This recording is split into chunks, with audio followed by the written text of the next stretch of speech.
Assalamualaikum warahmatullahi wabarakatuh. Bertemu kembali dengan saya Santi Darmastuti. Pada hari ini kita akan diskusi terkait perusahaan multinasional dan negara. Bicara mengenai hubungan antara negara dan MNC, pastinya kita tahu bahwa dinamika hubungan ini semakin berkembang ya dari masa ke masa. Dalam hal ini bisa kita lihat bahwa sistem politik internasional yang telah mengalami perubahan besar dan berpengaruh terhadap perusahaan multinasional di akhir abad ke-19 sampai saat ini, dan bagaimana tentu saja dengan dinamika yang ada juga terjadi perubahan bagaimana hubungan antara negara dan perusahaan MNCs. Terkait dengan perkembangan interaksi antara negara dan MNCs di sini, kita bisa lihat misalnya Dunning di sini mengidentifikasi ya ada 3 fase dalam perkembangan hubungan antara negara dan MNCs. Yang pertama dinamakan dengan honeymoon phase ya. Honeymoon phase ini sekitar pada awal 1950-an sampai pertengahan 1960-an. Kemudian yang kedua ada confrontation phase dan yang terakhir adalah reconciliation phase. Nah, dari 3 tahapan ini kita akan coba lihat bagaimana karakteristik dari hubungan MNCs dan negara di setiap tahapnya. Baik, kita akan mulai. Yang pertama adalah honeymoon phase. Ya, ketika bicara honeymoon phase, pastinya kita akan terlihat bahwa dengan kata-kata honeymoon pastinya ada semacam hubungan yang dalam arti harmonis di antara MNCs dan negara. Ini memang terlihat bahwa bagaimana di awal tahun 50-an, bagaimana ada semacam pendekatan yang sangat positif. Jadi yang di sini dipentingkan ketika bicara honeymoon phase adalah hubungan yang sangat positif terhadap perusahaan multinasional. Jadi dalam hal ini bagaimana pada periode saat itu hubungan antara MNCs dan negara dilihat sebagai hubungan yang saling menguntungkan. Jadi kenapa menguntungkan? Karena MNCs tentu saja bisa menemukan pasar baru untuk produk mereka serta sumber bahan baku dan energi. Di samping itu juga dapat dilihat bahwa menguntungkan bagi negara dalam hal ini karena hasil ekonomi yang terjadi itu sangat berkontribusi pada masalah tenaga kerja lokal serta adanya kegiatan-kegiatan ekonomi yang memiliki nilai tambah tinggi. Selanjutnya adalah tipe yang kedua adalah the confrontation phase. Nah, di sini kita akan coba lihat karakteristiknya apa saja. Nah, ini agak berbeda, agak berkebalikan dengan yang fase pertama tadi. Kalau dalam fase kedua ini, maka bagaimana di akhir tahun 70-an, itu MNCs dilihat sebagai perusahaan yang sangat negatif, dikritik ya, karena dalam hal ini mereka memberikan kontribusi atau memberikan impact yang negatif, seperti apa misalnya, tidak meratanya pembangunan ekonomi serta distribusi kekayaan yang tidak adil. Dalam hal ini, pendekatan yang negatif terhadap MNC ini tercermin dari kegiatan politik negara, seperti misalnya bagaimana negara mencoba melakukan pengambil alian, kemudian pembatasan arus investasi yang terjadi. Ini yang terjadi pada tahap yang kedua. Jadi dalam hal ini periode yang konfrontatif ini ya terkait dengan hubungan negara dan MNCs ini berakhir pada akhir 70-an ya dengan menerapkan solusi yang lebih konstruktif. Jadi bagaimana pandangan yang negatif pada tahap kedua ini memang tidak berlangsung lama ya. Tidak berlangsung lama tetapi dalam hal ini di akhir 70-an juga bagaimana tahap atau hubungan yang tidak baik antara keduanya itu berakhir. Selanjutnya tahap yang ketiga itu adalah pada tahap rekonsiliasi.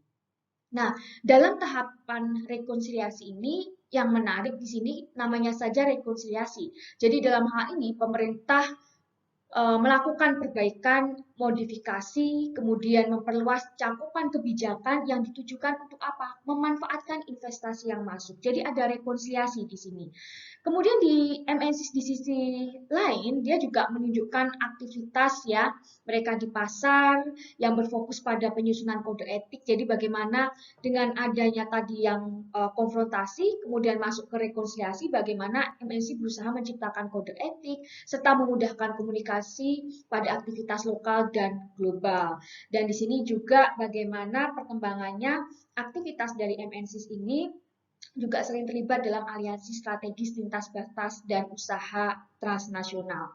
Dalam hal ini ketika bicara mengenai hubungan antara MNCs dan negara, pada awal tahun 1980-an itu hubungan keduanya dipengaruhi oleh adanya implikasi sosial dari kegiatan mereka. Nah, jadi dalam awal tahun 80-an ini implikasi dari kegiatan MNCs ini dilihat dari beberapa aspek yang mungkin agak berbeda dari tahapan-tahapan sebelumnya. Dalam hal ini misalnya terkait dengan perlindungan lingkungan yang merupakan menjadi salah satu impact yang dilihat dari aktivitas MNCs ya.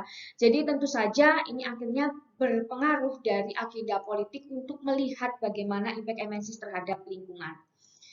Nah, di sini juga dilihat bahwa karena tadi melihat adanya semacam impact yang kurang baik di dalam lingkungan, karena ini ada tahap rekonsiliasi, maka pada tahapan ini sifat interaksi lebih ditekankan pada komitmen bersama untuk membangun kepercayaan dan kemitraan yang lebih efektif. Nah, selanjutnya kita akan coba melihat beberapa kategori dari MNCs itu sendiri. Di sini kita akan lihat ada beberapa kategori. Yang pertama adalah yang liberal market economist dan yang kedua coordinated market economist. Dari liberal ini pastinya Anda sudah langsung terbayang liberal itu seperti apa. Nah, ini bisa kita lihat bahwa pada perusahaan yang berbasis LMI, maka mereka akan lebih mengkoordinasikan atau melihat kegiatan mereka hubungannya dengan persaingan pasar, ya, karena liberal. Dan dalam hal ini interaksi mereka dengan negara, gitu ya, mereka lebih apa ya, karena lebih ke pasar ya, jadi interaksi dengan negara itu tidak begitu menjadi fokus di dalam LMI ini, tetapi mereka lebih fokus kepada permintaan konsumen dan memberikan nilai kepada pemegang saham. Ini agak berbeda dengan yang tipe CME ya, atau Coordinated Market Economist, karena dalam CME ini dia akan lebih fokus untuk bekerja sama atau membina hubungan dengan non-pasar. Dalam hal ini misalnya mengkoordinasikan kegiatan mereka secara kontinu dengan aktor negara maupun masyarakat. Di sini juga bahwa di dalam CME maka karena negara juga menjadi fokus, jadi makanya negara ini dilihat sebagai pembentuk pasar, kemudian bekerja dengan perusahaan dan asosiasi industri untuk memajukan tujuan nasional, membantu mengkoordinasikan kegiatan ekonomi secara strategis. Jadi memang agak berbeda dengan, bahkan berbeda ya, bertolak belakang dengan yang tadi liberal market economies. Selanjutnya, nah di sini juga ada yang menarik bahwa di dalam LMIs itu bagaimana pemerintah itu bertujuan untuk mengurangi kapasitas mereka untuk campur tangan di pasar. Jadi dalam hal ini ada usaha untuk mengurangi intervensi negara di pasar. Dan ini agak berbeda dengan yang terjadi dengan CMI karena di dalam CMI di sini peran negara itu sebagai pembuat agenda, mengkoordinasikan perusahaan sampai dengan menyarankan strategi secara informal. Jadi dalam hal ini memang agak berbeda ya dengan apa yang terjadi dengan LMI itu sendiri. Selanjutnya bisa dilihat bahwa ketika bicara LMI misalnya, pastinya karena tadi perusahaan multinasional lebih fokus ke pasar, memang terkadang ada semacam konflik bentuk lobby di antara keduanya. Sementara kalau di CMI, maka perusahaan yang beroperasi itu berbasiskan pada adanya konsensus kolaboratif ya. Konsensus kolaboratif di mana bisnis dan pemerintah itu mengembangkan aturan, menyepakati target yang harus dipenuhi, menetapkan prioritas dan tujuan yang ingin dicapai untuk kepentingan nasional. Jadi betul-betul bagaimana koordinasi yang kuat itu terjadi antara MNCs dan negara pada CMI.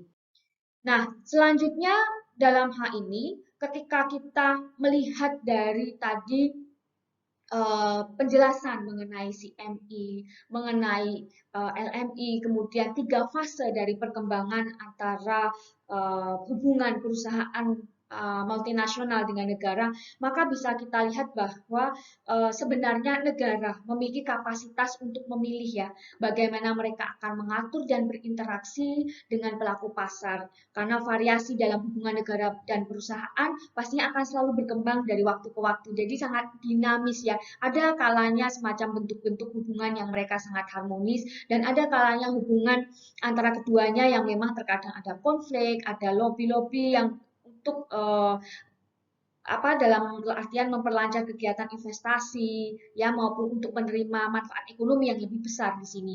Jadi dalam hal ini negara memiliki kapasitas untuk memilih di sini. Selanjutnya, globalisasi berarti bahwa ekonomi global memang semakin saling berhubungan dan ditandai dengan saling ketergantungan yang kompleks antara negara dan aktor non-negara seperti MNC. Jadi kita tahu seiring dengan perkembangan globalisasi, bagaimana hubungan dinamika antara MNC dan negara ini semakin berkembang dan tentu saja ini nanti kita akan diskusikan di kelas online ya untuk mengetahui lebih lanjut kasus-kasus mengenai keterkaitan dengan persoalan ini mengenai hubungan MNC dan negara. Bisa kita potret dari satu kasus dan kita coba kaji bagaimana bentuk hubungan antara keduanya. Baik, terima kasih untuk perkuliahan pada hari ini ya. Jadi kita memberikan penjelasan materi mengenai hubungan antara MNC dan negara dan diskusi lebih lanjut terkait kasus-kasus dalam melihat hubungan negara dengan MNC kita akan diskusikan pada saat kelas online. Baik, terima kasih atas perhatiannya. Wassalamualaikum warahmatullahi wabarakatuh.